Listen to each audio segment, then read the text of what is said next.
ये क्वेश्चन है 24। Priority queue create करना है जावास्क्रिप्ट में। प्रायोरिटी क्यू क्या होता है कि जैसे यहाँ पे दे रखा है कि ये डेटा स्ट्रक्चर है जो कि यूज़ होता है टॉप के एलिमेंट वाली प्रॉब्लम में, जिसके अंदर क्या होता है कि हमें बोला है कि टॉप स्मॉलर या टॉप 3 लार्जर या टॉप 5 समथिंग लाइक दैट, ऐसी चीज़ें फाइंड करनी है। तो प्रायोरिटी क्यू वहाँ पे ज़्यादा यूज़ होता है। कैसे कि हम क्या करते हैं, फिक्स लेंथ का एक पोर्शन या फिर कह लेते हैं कि प्रायोरिटी क्यू की लेंथ सेट कर देते हैं और उसके अंदर हम ऐड और पॉप करते रहते हैं। तो कहा है कि प्रायोरिटी क्यू मतलब प्रायोरिटी क्यू जावास्क्रिप्ट में होता नहीं है, तो हमें क्या करना है, इम्प्लीमेंट करना है। जैसे अब प्रायोरिटी क्यू होता क्या है, अगर जिस प्रायोरिटी क्यू होता क्या है, प्रायोरिटी क्यू क्या होता है, क्यू की तरह ही होता है। जैसे क्यू में क्या होता है कि हमारा जो है ऐड होता रहते हैं नंबर, जैसे कि 1 ऐड करा मैंने, 2 ऐड करा, 3, जो भी ऐड होते हैं वो लास्ट में ऐड होते रहते हैं। और जितने भी ऑपरेशन होते हैं हमारे, पॉप और पीक और जितने भी एक्सेट्रा जो भी ऑपरेशन है, वो सारे हमारे जो भी टॉप एलिमेंट है उसके ऊपर हमारे ऑपरेशन होते हैं।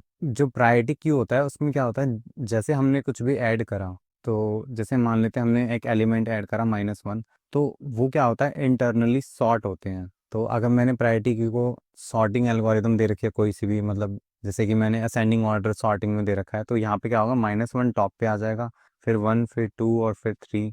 तो ये मेरी प्रायोरिटी क्यू अब ऐसी हो जाएंगी और मेरे जो टॉप एलिमेंट है वो -1 हो जाएगा। तो आई होप समझ में आएगा प्रायोरिटी क्यू क्या होता है।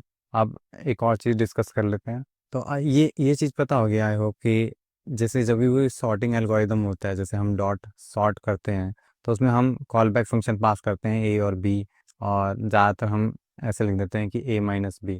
तो अब होता क्या है कि अज्यूम करते हैं कि जो a है मेरा वो स्मॉलर है b से। तो इस केस में क्या होता है कि a-b करेंगे तो हमें एक माइनस वैल्यू रिटर्न होगी। तो इसका मतलब क्या होता है, -1 का मतलब होता है कि जो a है मेरा वो स्मॉलर है b से।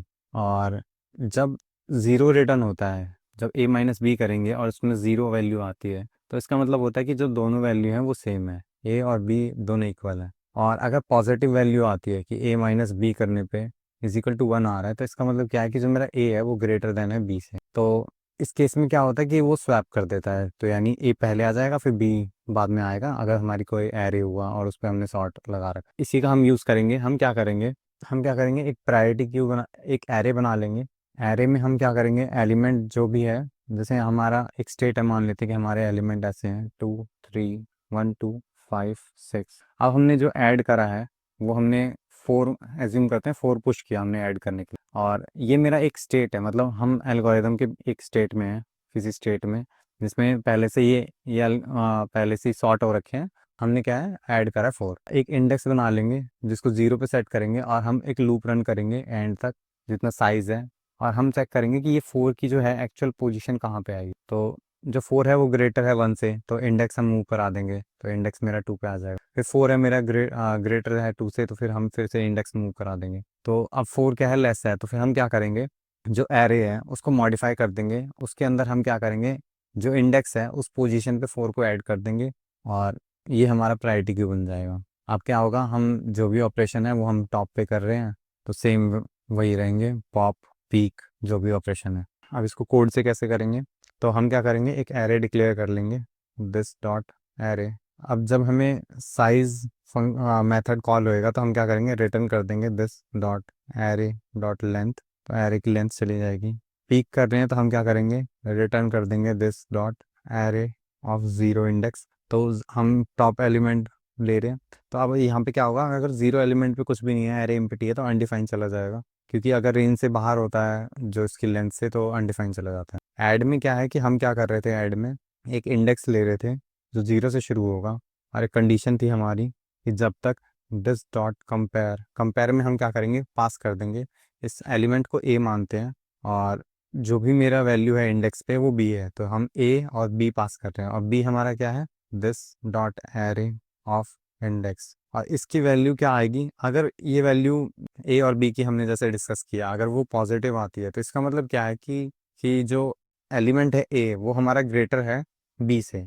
तो अगर यहाँ पे मैं कंपैरिजन लगा दूँ, अगर ए की वैल्यू ग्रेटर है या बराबर है 0 के, तो इसका मतलब क्या है, जो इंडेक्स है वो अभी भी मूव होएगा, ये पोजीशन नहीं है। और ऐसा होने पे अब एंड में हम क्या करेंगे, जो भी पोजीशन है उस पे हम उस वैल्यू को पुट कर देंगे। तो this dot array dot splice एक मेथड होता है जिसमें क्या होता है कि जैसे यहाँ पे दे रखा है, एक स्टार्टिंग पॉइंट डिफाइन करते हैं, तो स्टार्टिंग इंडेक्स होता है, ज़ीरो बेस इंडेक्सिंग होती है, और उसके बाद वो वहाँ से उतने ही डिलीट कर देता है जितने काउंट हम देते हैं। तो स्टार्टिंग इंडेक्स हमारा इंडेक्स है, और जो डिलीट करना है वो ज़ीरो करने हैं। और एक लास्ट में एक और फील्ड होती है जिसमें क्या होता है कि हम ऐड कर सकते हैं जो भी हम एलिमेंट दे रहे हैं। तो यहाँ पे हम ए पास कर देंगे तो ये ऐड हो जाएगा। यहाँ पे वाइल कंडीशन में हमको एक और चेक करना है कि अगर जो इंडेक्स की लेंथ है वो लेस देन होनी चाहिए दिस डॉट एरे की लेंथ से, कि ये बाहर ना जाए और हम अनडिफाइंड के साथ कंपेयर ना करें। तो ये ऐड फंक्शन हो गया। पुल में क्या करेंगे, हम रिटर्न कर देंगे this dot array dot shift. I hope shift और अनशिफ्ट पता होगा। शिफ्ट मेथड क्या करता है, रिमूव कर देता है फर्स्ट एलिमेंट को, और जो ये एक्चुअल एरे होता है उसमें ओरिजिनल एरे में मॉडिफाई करता है। और जो अनशिफ्ट होता है वो क्या करता है कि एरे के जो फ्रंट है, मतलब ज़ीरो इंडेक्स पे वैल्यूज़ को ऐड कर देता है और बाकी एलिमेंट को पीछे की तरफ पुश कर देता है, मतलब फ्रंट पे ऐड कर देता है। इतना है अनशिफ्ट में। और इसको सबमिट करते हैं। ओके, सो यहाँ पे इंडेक्स में आएगा this dot array dot length. I hope समझ में आया होगा।